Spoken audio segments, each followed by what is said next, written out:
ग्रामस्थ मंडळ वडवली आयोजित अखंड हरिनाम सप्ताह सोहळा व ग्रंथराज ज्ञानेश्वरी सामुदायिक पारायण सोहळ्याचे भव्य दिव्य आयोजन। दरवर्षी मोठ्या आनंदात वडवली व वडवली परिसरात भव्य दिव्य अखंड हरिनाम सप्ताहाचे आयोजन करण्यात येत असते। तर या वडवली गावच्या अखंड हरिनाम सप्ताहामध्ये गावातील ग्रामस्थ देखील तन मन धनाने सहकार्य करत असतात। तसेच वडवली गावच्या अखंड हरिनाम सप्ताहामध्ये भव्य दिव्य पालखी मिरवणूक सोहळ्याचे देखील आयोजन करण्यात आले होते। या भव्य दिव्य पालखी सोहळ्यामध्ये गावातील ग्रामस्थांनी मोठ्या संख्येने आपली उपस्थिती लावली। तसेच यावेळी वडवली गावच्या अखंड हरिनाम सप्ताहात वडवली व वडवली परिसरातील अनेक ग्रामस्थांनी उपस्थित राहून दीपज्योतीचा कार्यक्रम देखील मोठ्या आनंदात पार पाडला। तर चला पाहूया यावेळी ग्रामस्थ मंडळ वडवली व वडवली परिसर आयोजित अखंड हरिनाम सप्ताहामध्ये दीपज्योतीच्या कार्यक्रमात अनेक मान्यवरांनी आपली उपस्थिती लावत आपले मनोगत देखील व्यक्त केले। रामकृष्ण हरी। आज जवळजवळ 68 वर्षापर्यंत ज्या महात्म्यांनी या नामसप्ताहाची सुरुवात केली, अखंड हरिनाम सप्ताह वडवली व वडवली परिसर, त्या महात्म्यांना प्रथम मी प्रणाम करतो। कारण युवलेस रोप लाविले द्वारी त्याचा वेळू गेला गगनावरी, या तुकोबांच्या उक्तीप्रमाणे आज जवळजवळ सातत्याने 68 वर्ष या परिसरातील या गावातील ग्रामस्थ मंडळी या सर्वांनी अगदी तन्मन धनाने या ठिकाणी उपस्थित राहून आणि स्वतःला वाहून घेऊन या कार्यक्रमाची अत्यंत अगदी संप्रदायाच्या नियमाप्रमाणे अत्यंत सुंदर शोभा वाढवली। आज जवळजवळ 68 वर्ष ज्या आमच्या महात्म्यांनी आतापर्यंत आपल्याला जो आशीर्वाद दिला, तो आशीर्वाद किंवा त्यांचा शब्दाखातर आतापर्यंत जवळजवळ ते जरी आमच्यातून गेले असतील तरी पण त्यांनी दिलेला उपक्रम आज जवळजवळ आमच्या ह्या सर्व कार्यकर्त्यांनी आज जवळजवळ या सप्ताहाच्या कमिटीला 20 वर्ष होत आहेत। अध्यक्ष काशीनाथजी भगत, उपाध्यक्ष हेमंत भोईर, त्यानंतर आमचे खजिनदार असतील गंगारामजी गोंधळी आणि सचिव आहेत यशोदाजी गोतारणे, या सर्व मंडळींनी आज जवळजवळ 20 वर्ष या सप्ताहासाठी स्वतःला अर्पण करून घेतलं होतं। आणि या सप्ताहाची आतापर्यंत जेव्हा सांभाळली, नुसती सांभाळली नाही किंवा हा संप्रदाय अखंड तेवत ठेवला, जिवंत ठेवला, याच गावची एक ख्याती आहे। या गावात जवळजवळ 60% माळकरी आहे आणि तदनंतर जरी असं म्हणता येईल की ह्या संप्रदायाचं प्रतीक म्हणून या गावात आज जवळजवळ प्रत्येक सप्ताहाच्या अखेरच्या दिवशी का होईना पण जवळजवळ 5-10 तरी माळकरी दरवर्षी वाढतच असतात। आणि या गावात 2 भजनं, 4 जवळजवळ आमचे हरिपाठ आणि जवळजवळ आम्ही 6 लोक कीर्तन प्रवचन करतोय। म्हणून ही परंपरा अखंड जशीच्या तशी शिल्लक राहील आणि चंद्रसूर्य आहे तिथपर्यंत राहावी अशी सदिच्छा रामकृष्ण आहे। या संदर्भात मला एवढंच म्हणता येईल की या गावच्या भूमीमध्ये असं एक वास्तव्य निर्माण झालेलं आहे। आमचे या जवळजवळ मला वाटते मुंबईसह कोकण, या मुंबईसह कोकणाचे अगदी आद्यगुरू म्हणून ज्यांना ओळखले जातात ते बाबा विष्णुदत्त महाराज यांच्या प्रेरणेने, यांच्या प्रेरणादायी मला वाटते आतापर्यंतच्या मार्गदर्शनाने आता जे नामसप्ते अखंड परिसरात पण होतात आणि वडवलीला पण होतात, आतापर्यंत सगळ्यांनी मला असं वाटतं ते पूजनीय आणि आदरणीय म्हणूनच या सप्ताहाची आतापर्यंत चाललेली जी परंपरा आहे ती सातत्याने तशीच ठेवत राहील असा आशीर्वाद देणारे आमचे महान सद्गुरू बाबा विष्णुदत्त महाराज यांना मी प्रणाम करतो। हा सप्ताह होत आहे आणि त्याचबरोबर याही वर्षी देखील या सप्त्याच्या दीपज्योतीच्या कार्यक्रमाच्या प्रसंगी उपस्थित असलेले सर्वच सन्माननीय अतिथी आणि ह्या गावातील सगळी ग्रामस्थ, पंचक्रोशीतील सगळी आलेली मंडळी, प्रथमतः या व्यासपीठावर आम्ही काय बोलणं हा खूप मोठा प्रश्न आहे। कारण इथे ज्ञान देणारी मंडळी आहे आणि आम्ही काय बोलावं हा मोठा प्रश्न आहे। परंतु आपण इथे माईक दिला त्याच्यामुळे उभं राहायला लागलं। खरं तर आपण मी 1-1.5 तास झाला इथे आलोय। बघितलं गेलं तर पालखी सोहळा अतिशय उत्साहाने, आनंदाने, उल्हासाने गावातील नवे तर पंचक्रोशीतील सगळीच मंडळी या भक्तिभावाने या पालखीमध्ये सहभागी होऊन न्हावून निघाली। आणि एक अतिशय आगळा वेगळा गेली 7 दिवस या सप्त्याचं नामसंकीर्तन या प्रांगणामध्ये मंदिरामध्ये चालू आहे.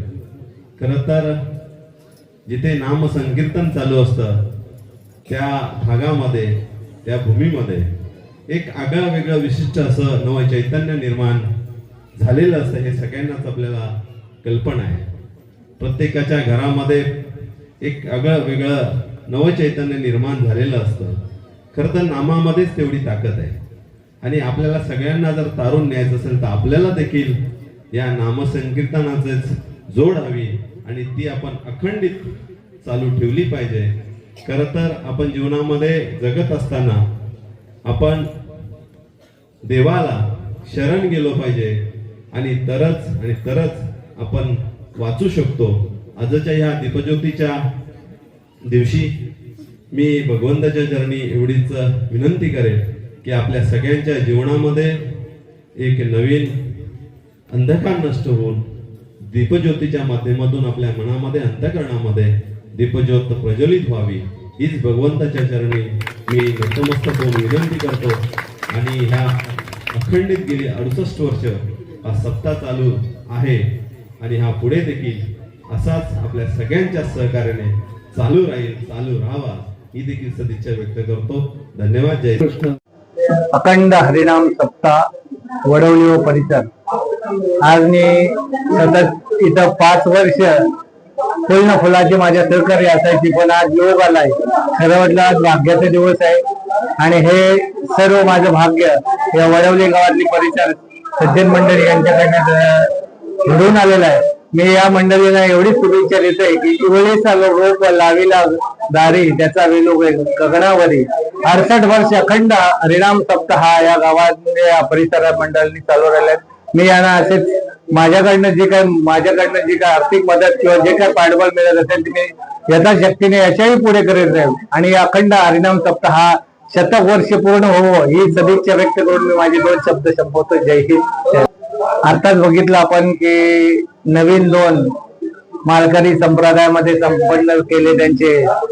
याच्या पुढेही असेच गावातनं या वारकरी संप्रदाय ही परंपरा ही अखंड सतत अविरत चालत राहावं आणि या परिसरामध्ये या गुण्या गोविंदाने नामस्मरण रामकृष्ण हरीचं नामस्मरण गजत राहावं ही सदिच्छा व्यक्त करतो. खरं तर खूप आनंद वाटतो बघून पूर्ण गाव एकत्र आहे आणि हीच कदाचित आपल्या संस्कृतीची किंवा आपल्या जे संत महात्मे होऊन गेले त्यांची इच्छा होती का गाव एकत्र येण्यासाठी हा एक उत्सव झाला पाहिजे प्रत्येक गावात. आणि हा उत्सव खूप चांगला आहे. म्हणजे तुमच्या गावाची एकी बघून आनंद वाटला, हेवाही वाटतोय का चांगलं आहे का तुम्ही सगळे एकत्र आलात. आणि हे 7 दिवस एकदम गुण्या गोविंदाने सगळं विसरून, प्रत्येकाच्या आयुष्यात काहीतरी सुख असतं, काहीतरी दुःख असतं, हे सगळं विसरून तुम्ही 8 दिवस एकत्र आलात गावासाठी, मंदिरासाठी. जसंही सगळे कार्यक्रम तुमचे मंदिरातच होत असतात. आपले आरोग्य कॅम्प, महिलांच्या मीटिंग इथेच होतात. आणि आज या परंपरेला 68 वर्ष झाले. ही काय गोष्ट सोपी नाही. म्हणजे घरात जरी गणपती आणायचा झाला तरी 5 वर्ष आणता घरातल्या असं होतं कधी 5 वर्ष होतं, भांडे घासून कंटाळा आलाय. पण इथे 68 वर्ष ही परंपरा तुम्ही राबवताय, ही खूप तुमचं सगळ्यांचं खरंच खूप कौतुक. कारण आम्ही काय बोलणार याच्यावर, आमच्याकडे बोलण्यासाठी शब्द नाही आहेत. पण एवढंच सांगेन, जिजाऊ शिक्षण, आरोग्य, महिला सबलीकरण, शेती आणि संघटन याच्यावर 17 वर्ष काम करते. आसनगावचं हॉस्पिटल तुमच्यासाठी जवळ आहे, तर जास्तीत जास्त फायदा करून घ्या. कारण साहेबांनी हे आपल्या सेवेसाठी केलेले आहे.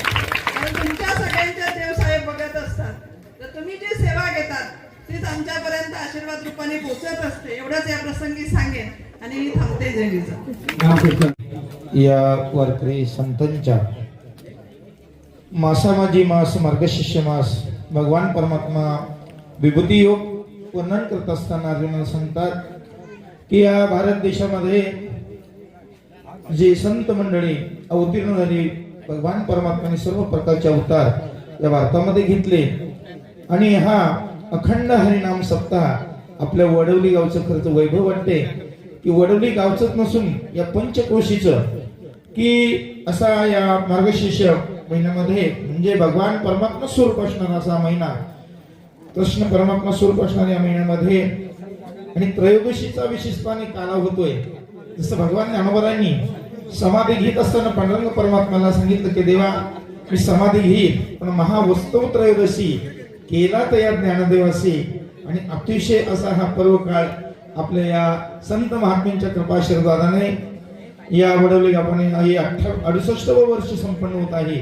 आणि ग्रंथराज ज्ञानेश्वरीचं की विश्वाच्या पाठीवर अलौकिक असणारं वाङ्मय म्हणजे भगवान ज्ञानोबांचं गीतेवर केलेलं भाष्य म्हणजे ज्ञानेश्वरी याचं पारायणाची आज सांगता झाली. आणि सांगता झाल्यानंतर ज्ञानोबांना बरं का वाङ्मय रूपा मूर्तीनं आज संपूर्ण या वडवली गावामध्ये अतिशय सुंदर भजन नामचिंतन करत अगदी लहान थोर माता माऊली मायबाप वर्ग छोट्या मुलांपासून वयोवृद्धापर्यंत जो आनंद प्राप्त केला. आणि ज्ञानोबांना आपण या दीपोत्सवाच्या माध्यमातून एक विनंती प्रार्थना करूया की माऊली या वडवली गावाचंच नव्हे तर या पंचकोशीचं जे अज्ञानरूपी अंधकार आहे ते अज्ञानरूपी अंधकार नष्ट होऊ दे आणि एक ज्ञानरूपी प्रकाश या विश्वामध्ये या सर्व मंडळीला अगदी लहान थोरापासून प्राप्त हो. अशी जसं ज्ञानोबांची खूबी अतिशय सुंदर आहे.